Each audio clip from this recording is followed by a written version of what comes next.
Yo, bro, why you keep checking the fridge like something's just gonna magically show up? Because I'm that hungry. Literally, all we have to eat is ramen noodles. And bread. Exactly. I need something else to eat, but both of us are too broke to even afford something. But reopening the fridge like something's gonna magically show up ain't gonna help, bro. I'm just saying. Well, I don't know. Maybe it will. God.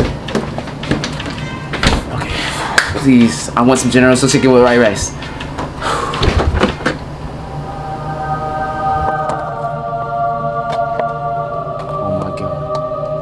Holy shit, it actually worked. Woo!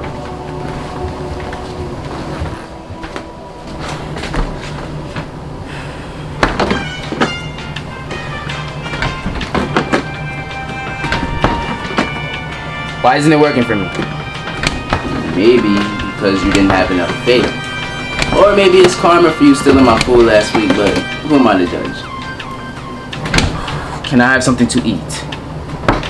No. Whoa, they can talk? Can I have something to eat? No. Can I have something to eat? No, bitch. Can I please have something to eat? Maybe. Really? No.